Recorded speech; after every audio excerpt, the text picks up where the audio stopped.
Hello, Nurse Steven here. In this video, I'm going to be talking about childhood health problems. Children being raised in modern American society are at an increased risk for significant mental and physical health issues. Two of the biggest issues I want to talk about today are obesity and violence.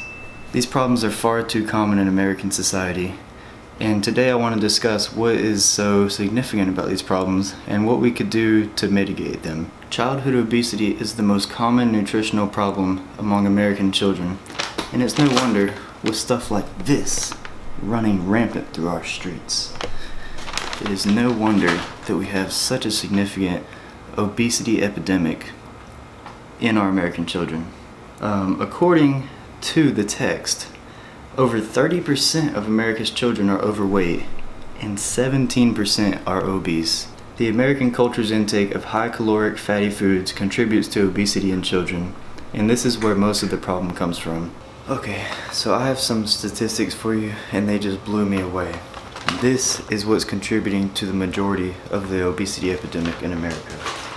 Since 1974, the number of overweight or obese children has increased by 258%. This is ridiculous. 40% of kids today are expected to be diagnosed with type 2 diabetes. Most children can recognize McDonald's branding before they can even speak. The average child sees 10,000 food advertisements each year on TV, and 95% of those commercials are for unhealthy foods, candy, or McDonald's products. Most nutritionists recommend eating fast food a maximum of 1 time per month, even for the healthiest of people. The recommended serving size of animal protein is 3 ounces, but the average McDonald's servings is up to 5 times that amount. The small soda in the United States is the largest size in European countries like France, and it's no wonder we have an obesity epidemic. This just sickens me.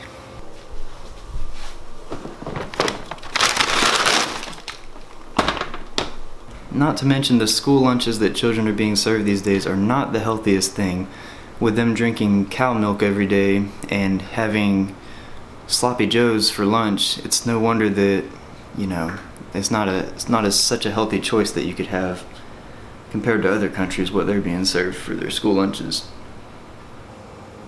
Nope, there's no healthy alternatives in here. This is your modern American kitchen right here. And as a child, when you get home from school, you want to grab a snack. First thing I would probably grab is these Doritos here, or some Pringles, stuff with a lot of sodium and fat. And then for breakfast as a kid, I always had a good old thing of Nesquik, because that was my favorite drink with breakfast anytime. Right here is a brownie. This is the culprit of American obesity right here. Probably gonna eat that later for dinner. No, I'm just kidding.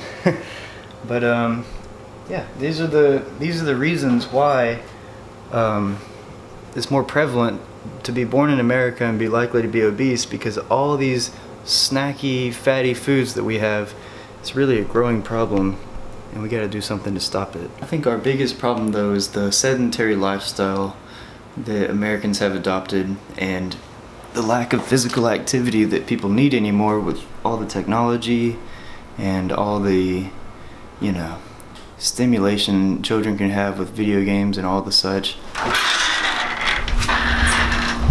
An act such as simple as this, as walking outside to play, would show a significant health improvement if all the children did something similar to this. Just going outside and playing, instead of staying inside to play video games, would make a world of a difference in our children. And I think that's what more people need to do, is encourage their children to go outside and play and have a lifestyle change. And that would make a huge difference in our overall obesity epidemic in our children. I think really times have changed so much with the advancements in technology and all the other things that it's a lot less likely for kids just to go outside and play like they used to in the old days. So I think that's a huge deal that kids need to be doing nowadays, is going outside to play, making new friends, and just exploring. The U.S. Department of Health and Human Services focuses on a prevention strategy to avoid the obesity epidemic. And lifestyle interventions show promise in preventing obesity and decreasing occurrence if targeted at children 6 to 12 years old. Okay, so we talked about childhood obesity and what a problem that is, and some things we could do to prevent it. The next thing I want to talk about that is crucially important, especially during these times, is violence among children. One of my favorite documentaries of all time, Bowling for Columbine, speaks of this very, very well, and it's probably one of my favorite documentaries. Michael Moore, the legend, he talks about how all these school shootings happen in America, but they don't happen in these other countries, and they have the same access to guns, they have the same amount of guns and everything that we have, but for some reason school shootings happen way more in America than they happen in any other country. And this is a really interesting phenomenon. As the fourth leading cause of death from injury from ages 5 to 14 years old is improper use of firearms. And this is really, really a big deal because there's just guns laying around, it's not safe. Not to mention that violence seems to permeate American households through our television, through our media, through our video games, through social media, movies, all of these which tend to desensitize the child towards violence. With video games like Call of Duty and Grand Theft Auto, children are being very much predisposed to violence and being desensitized to it. What do you have to say to yourself, future school shooter? When the cops start shooting, I'll just build. With things like this laying around the house, children might want to pick it up and play with it, think it's a little toy. But a knife is not the fourth leading cause of death from ages 5 to 14 years old. It is a firearm. And I don't have a firearm, but I don't feel like I need one at the time being. Fingers crossed. But prevention lies in a better understanding of social and psychological factors that lead to higher rates of homicide and suicide. Prevention requires early identification and rapid therapeutic intervention by qualified professionals.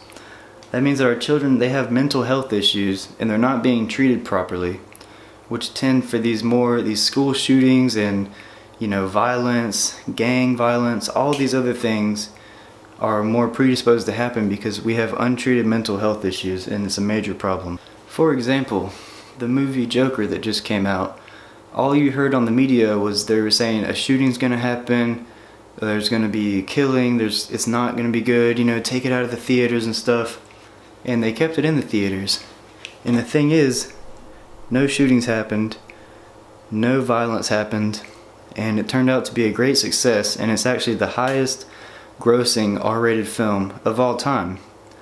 And what this shows to me is that the media has an obsession with tragedy and an obsession with violence, and it's almost like they wanted something to happen, but it didn't happen because the Joker speaks to a group of people that are not being treated properly. And this is part of the problem that we have in America, is that people expect violence to happen these days and they prey on it, and then when it doesn't happen, they don't know what to do. They don't have anything to report on in the news, they don't have anything to talk about, and it's just wrong. It just seems wrong to me.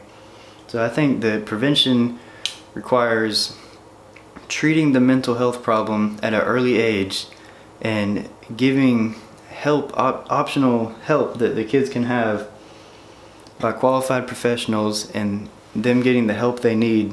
And then things like bullying in the school, that's going to lead to more violence to happen. Things like children being exposed to gangs and stuff like that, that's going to cause more violence to happen. All these things are what's leading to more violence in America and death by homicide. To speak a little bit more on this movie, Bowling for Columbine, by one of my favorite filmmakers, Michael Moore, he added a lot of interesting statistics to the movie. So before the movie even came out, we already knew that America was the most violent country by far. But after seeing it, we know the annual statistics on death by guns. Germany has 381 deaths per year, France 255, Canada 165, England 68, Australia 65, Japan 39. And here's the kicker, America, 11,127 deaths by gun per year. Far more than any other country, by far. And it doesn't make any sense because Japan writes and sells the most violent video games available. Germany is home of the violent gothic music tradition. England has a higher divorce rate than the US. 10 million Canadians own 7 million guns, but only Americans, it seems, shoots each other. Why is this? Ever since the shooting at Columbine High School happened on April 20th, 1999, America has never been the same. And we've seen more and more violent mass shootings happen ever since then, and it's not getting any better. We really need to focus on prevention through therapeutic measures, treating our mental health crisis, and doing something about all the guns. The biggest thing that's going to help is family-centered care and prevention through therapeutic treatment. And then other things such as child-proof safety devices and loading indicators could improve the safety of firearms as well. All of these things will help, but the biggest thing is treating the mental health crisis for obesity and for violence. And that pretty much wraps up my video, so thank you so much for watching, and I hope you enjoyed.